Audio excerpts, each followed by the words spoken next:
Hello, welcome to Virgo Philippines. So, reading to sa Virgo, guys, ha. Take only what resonates kasi normal yon.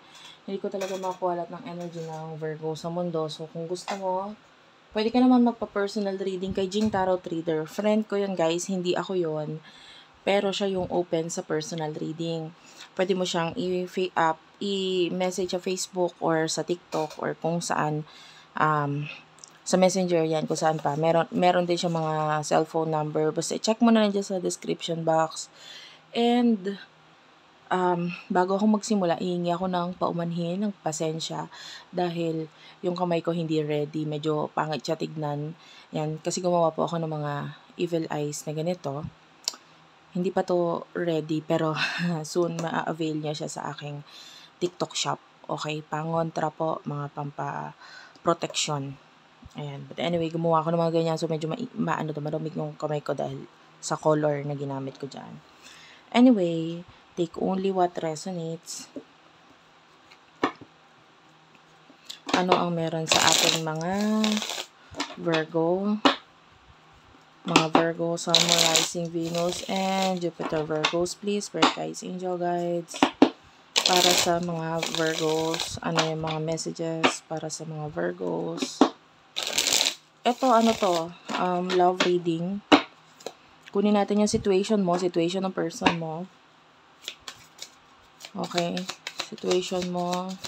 Thank you nga pala sa mga nagko-comment, ha. Natutuwa ako, ha, lalo na yung mga nakaka-relate. Binabasa ko yung mga message ninyo. Hindi lang ako pala like, guys. Hindi ko po talaga gawain yon. And mag-reply, hindi ko rin po gawain yun. Pero natutuwa akong basahin yung mga comment ninyo. You do have your karmic. Ayan, and this is third party situation, relationship, and pwedeng kasalukuyan ikaw ay pwedeng may kakonect na isa pa. So, you could be dealing with two people. Ito, pwedeng side mo to. Kung hindi ka nakaka-relate dito, pwedeng doon ka sa kabila mamaya. Okay? Pwede kasi magkapalit-palit ang roles. What's with the karmic? Please tell me. What's with the karmic? You do have here grip. Ayan. Anchor, chains, and way down. So, ito yung nagpapahirap at nagpapabigat sa'yo ngayon because you feel like ikaw ay nasa isang relasyon na hindi mo naman talaga gusto or hindi ka satisfied sa relasyon na ito. Parang siya yung nagpapahirap, nagpapabigat sa'yo, nagpapa-stress sa'yo, and then you do have your realization. So, nakikita natin, maaring marami ka realization ngayon regarding dito sa person na kakonect mo. And maaring na-aware ka na sa kung gaano ka-toxic itong taong ito. We do have here poison. And nare-realize mo na ako, napaka-toxic naman itong taong to, ng kanyang kaugalian, ng kanyang pwedeng as a person, napaka-narcissist ng person na ito, or kung hindi man ganon, kung hindi man yung kaugali niya mismo, yung alam mo yun, maybe yung hindi man yung kung paano siya magpakita ng pagmamahal sa'yo, but rather yung kanyang kaugalian. Pwedeng ganun. May mga nakikita ko dito, pwedeng ito example lang, hindi ko sinabing ito sitwasyon mo. Pwedeng mga nagsasama, tapos yung nakasama mo ay medyo tamad, or medyo kahit sabihan mo na sabihan, paulit-ulit. Alam mo yon, you do have your trash. So, parang napapansin mo, parang wala na siyang silbi sa akin. Sa totoo lang, pabigat lang siya, nahihirapan lang ako, ganito, ganyan. So, ganun yung nakikita natin. Pero, what I can see for some of you, yung iba sa inyo, naka-hold on or nakahawak pa rin dito. Marami ka nakikita dito sa person na ito na hindi mo nagugustuhan, hindi ka satisfied, pero naka-hold on ka pa rin. And might be, you do have your threatened. Ayan. Maybe may times na ikinakahiya mo itong person na ito. Or nahihiya ka sa relasyon ninyo. Or nahihiya ka kasi ganito ang person na kasama mo ngayon. May mga nakikita ko dito pwedeng mag-asawa or what, na pwedeng gusto mo nang i-cut off eh. You do have your drastic. Yung iba kinut off na. Yung iba gusto palang i-cut off. Kasi gustong i-cut off, bakit? Kasi nga, maybe you have another person in your mind right now with the meeting. Ayan, 2 or more people. So maybe meron pang isang option na might be, iniisip mo, hindi makapasok itong isang option na ito na di hamak na mas maayos, mas maganda, mas may mararating ako dahil nandito pa itong person na ito. So, I can see yung mga connection na ganyan. Yan. And there's this longing and desire doon sa other person na yan. Now, alamin natin yung person nakakonect mo. Kunin naman natin yung energy niya. Since dalawa itong nakakonect mo, pwedeng isa lang sa kanila yung makuha natin. Pwedeng dalawa sila or kung sino man sa kanila. So, bahala ka nang ilagay ang sarili mo sa sitwasyon. And by the way, sabi ko nga, kung hindi ka nakaka-relate dito sa side na ito, pwedeng ito yung side ng person mo and then sa kabila yung side mo, okay? Inuulit-ulit ko lang ha.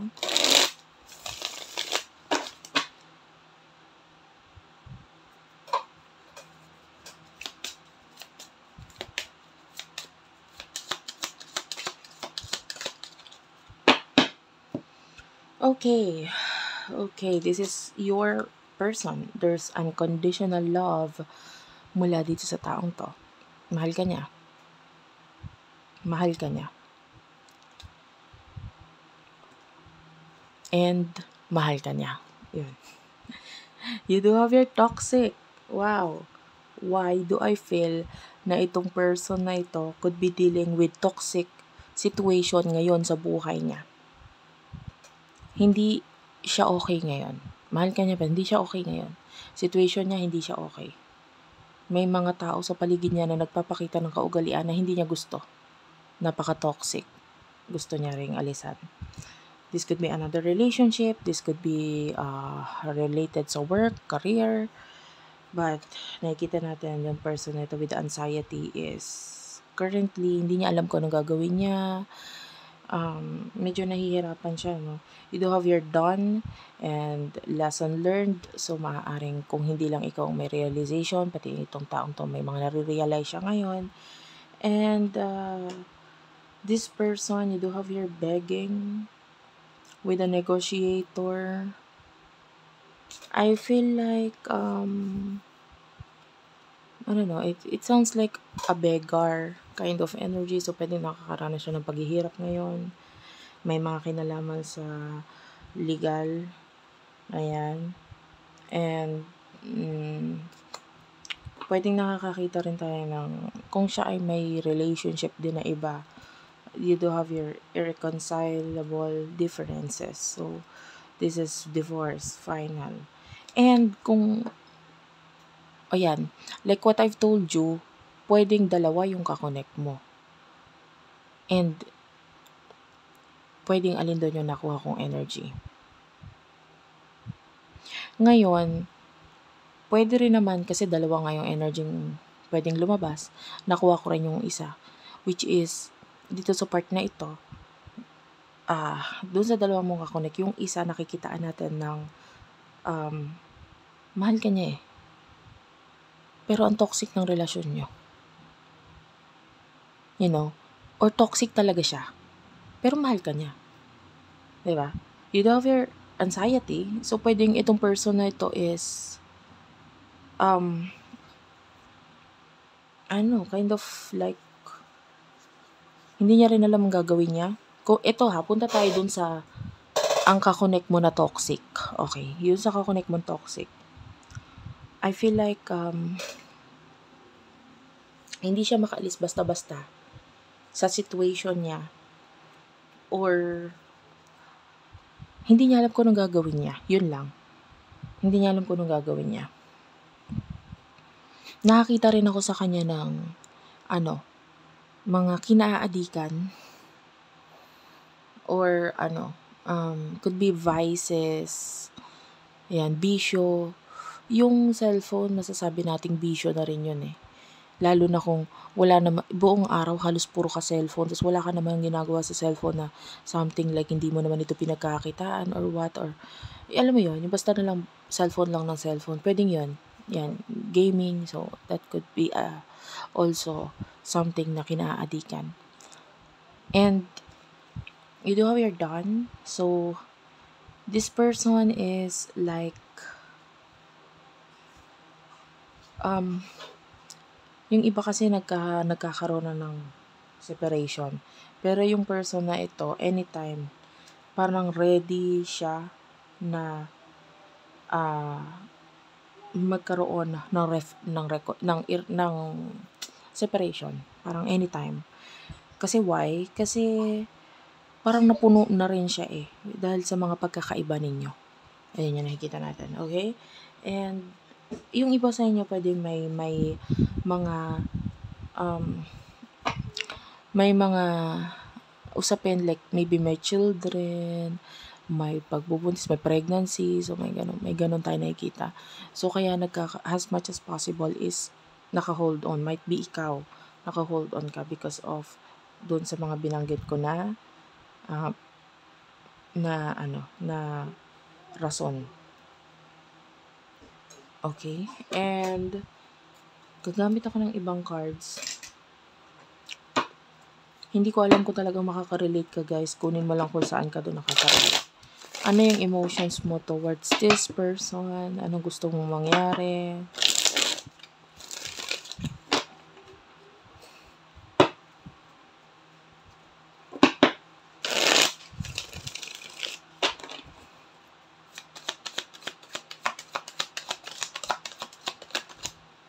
You do have here the Queen of Coins, King of Swords, and the Queen of Wands. Wait lang, guys.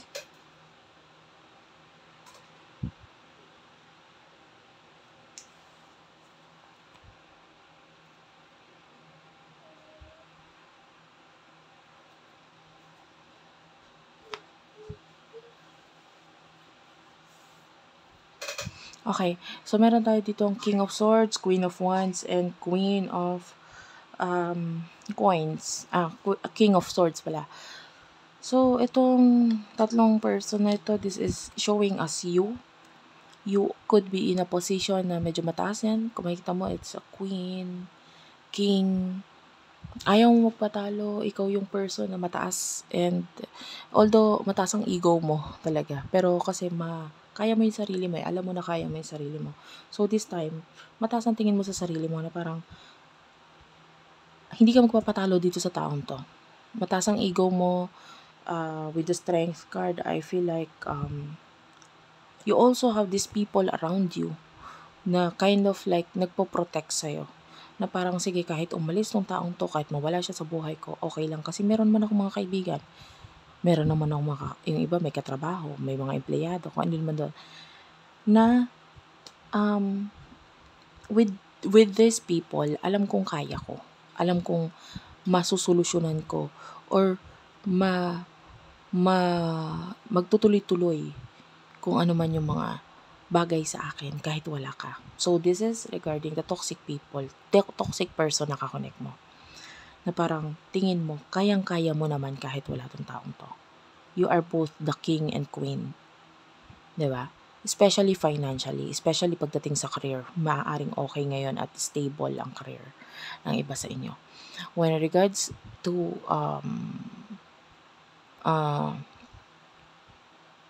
doon sa may mga kakonect na isa pa, which is the other person na maybe the new person, nakikita natin sa ngayon medyo nagmamatigas ka dito sa taong to. Feeling mo rin hindi mo siya kailangan sa ngayon. Nagmamatigas ka. And maybe you see this person as a friend. Maybe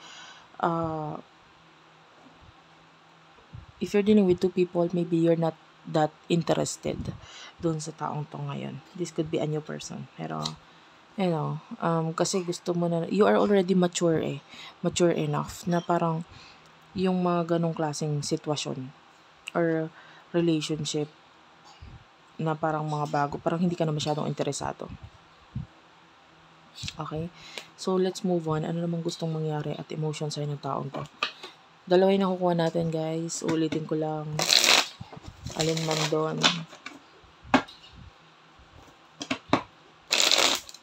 Please do check your Sun, Moon, Rising, Venus, Jupiter, guys. At saka yung basta sa natal chart.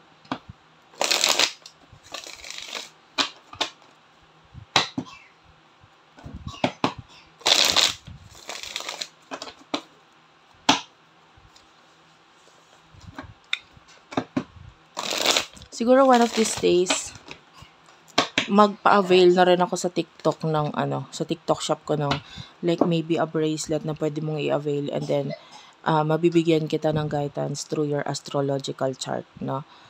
And yung kasing astrological is mas more on, mas may lalim yon. Dahil yun ay tungkol sa stars siya, yung alignment or yung pinakapwesto ng stars at planets nung time ng mismong araw, mismong oras at mismong lugar kung saan ka pinanganak. So malaki ang maitutulong sa iyo noon yung guidance na yun. And also yung yung explanation, may deeper depth yung explanation and yung guidance para sa iyo. Yung Dagger, the two of Pentacles or Two of Coins, the King of Coins. Okay.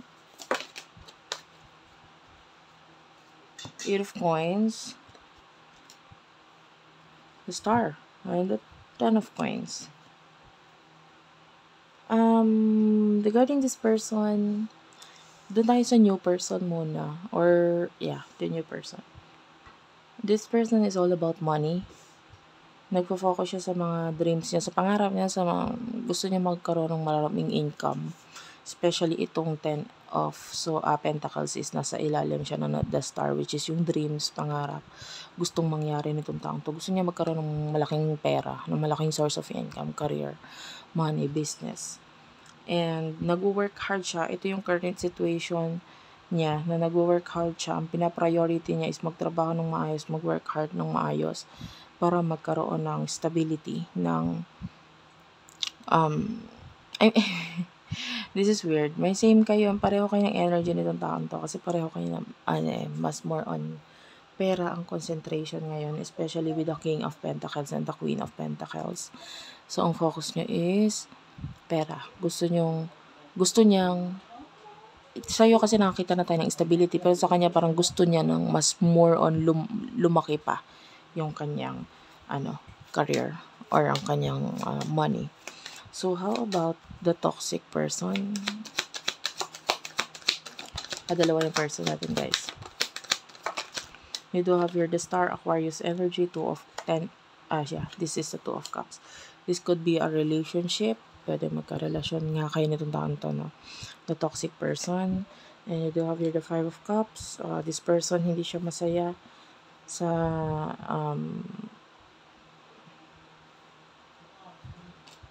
I feel like hindi rin siya masaya sa relationship ninyo. Or alin man dito ha, pwedeng hindi siya masaya sa relationship ninyo or hindi siya masaya kasi iniisip niya, hindi niya naabot yung pangarap niya, hindi niya nakuha yung kung ano talaga siya, kung ano yung gusto niyang maging. Feeling niya, I'm seeing a lot of obligation. So, the Ten of Wands is here. So, marami siyang obligasyon.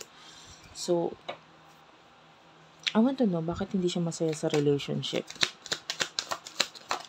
Pero sinabi ko, alin man doon, pwedeng hindi siya masaya doon sa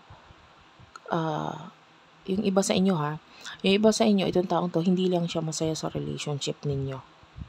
Okay? Bakit hindi siya masaya? Kasi masyado siyang immature. Marami siyang hinahanap na para naghahanap, eto ha. Either naghahanap siya ng mas bata sa'yo or meron ng someone na mas bata sa'yo. Pwede ganun. There's someone else. So, pwedeng yun. Regarding doon sa toxic relationship. Or, pwedeng hindi ganun ang situation. Yung iba, masaya naman siya doon sa relationship ninyo, kaya lang parang hindi nga lang niya naabot yung pangarap niya. So, nalulungkot siya na, bakit di ko to naabot? Although, wala naman siya masyadong question kasi alam naman niya kung ba't hindi niya naabot. Pero, pwedeng kasi masyado siyang immature din mag-isip. So, alin man doon. Pwedeng wala namang third party, wala naman siyang iba. Pero, medyo immature lang siya. No? Na ngayon, hinahanapan niya yung sarili niya. Kasalanan naman niya kasi naging immature siya noon pa. Hindi natin nakitaan ng maturity. Okay? And what will happen in the future for the both of you? In your future. You do have the Hermit. Yeah, that's Virgo energy. Then Eight of Cups and the Queen of Cups. Um,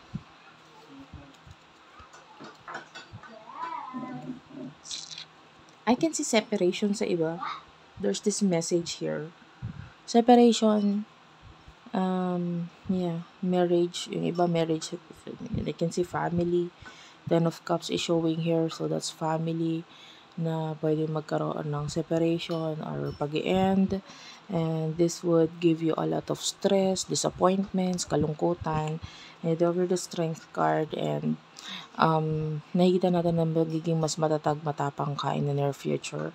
But I see you with the Hermit. This is Virgo energy na kahit mag-isa ka, okay ka lang. At least, parang nakahinga-hinga ka na ng maluwag kasi at least kahit, oo, masakit, malungkot, mahirap. Pero ganun talaga. Pero with the Queen of Cups, nakikita naman natin na may mga tao pa rin na nasa paligid mo na magbibigay or magpapakita ng pagmamahal sa'yo. So, kahit pa paano, okay lang din naman sa'yo. Na parang okay lang kahit wala na tong taong to, at least. Hindi naman ako completely zero. Hindi naman ako zero kasi at least kahit pa paano may mga companion ako. May mga kasama ako. May mga nakakaintindi sa akin. So, nandun na yung energy nito. And in the near future, please tell me more. Page of Cups is Page of Coins is here. Seven of Cups. A lot of people is going to give you an offer. I can see an offer dito. Tell me about this offer. Two of Wands. Yan. Someone here is going to tell you about his or her plans, yung mga plano niya. Sasabihin sa'yo na itong taong to. Matagal niya itong kinimkim, matagal niya itong itinago. This person could have a secret emotions towards you. And the Four of Swords, this is like pwedeng hindi sinabing emosyon, and this person really do likes you. Matagal siya naghintay. And the Lovers is here. This person really wants a relationship, manifesting you. And could be a soulmate with the High Priestess. So, itong person na ito, mina-manifest ka niya. And time will come na although medyo natagalan, dadating siya. The Knight of Coins is here. Yan. And whatever situation or pagkakahiwalay nangyayari sa inyo with the Devil, I feel like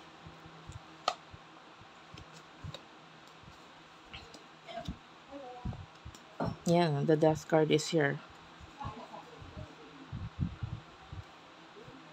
And I feel like itong taong ito, dadating siya. Kinatagalan man, pero dadating siya. Lalo na kung makikita niya free ka na okay ka na. I'm here. Parang ganun. And I want to learn about the third party ng side ng person mo kasi may mga nakukuha tayong ganong side. What will happen in the third party?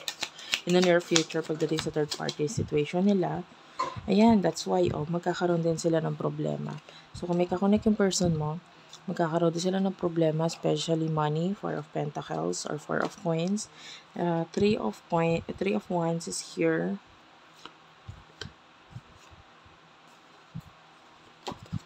I want to know more. Please tell me about the third party situation.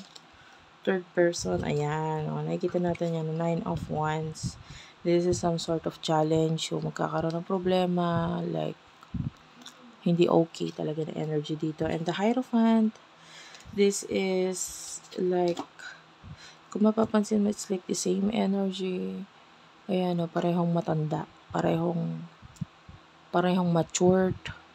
And this could be you and your person na parang time will come na pareho kayo ng path or pareho kayo ng pinagdadaanan, which is could be a separation then sa side niya, separation sa side mo, and that would lead into, tell me about the Hermit and the Hierophant. Yan. That would lead into a meeting. Ayan, sinabi ko na kanina, pwedeng there's two or more people. So, this could be a meeting between the two of you. Yung person na ito in the near future. And there's this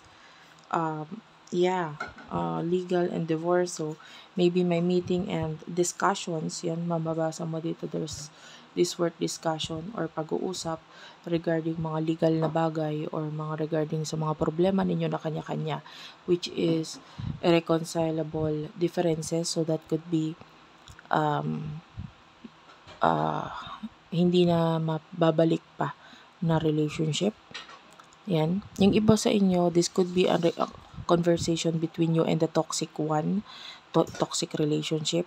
Tapos pwede magkaroon ng communication or pag-uusap na lang kung paano gagawain yung mga bagay-bagay na kahit magkahiwalay ka, sige, may partnership pa rin dahil sa mga anak. So, usapang legal yung nakikita natin dito with the toxic person. Yung iba naman, that could be a new person na pareho na kayong mature, pareho kayong may hiwalayan sa mga kanya-kanya nun yung relationship. But, dito kasi ninyo mailalabas yung mga hinaing ninyo, yung mga gusto ninyong sabihin dito sa importanteng pag-uusap na ito with this person. Okay? So, thank you for watching, guys. I love you all and bye-bye.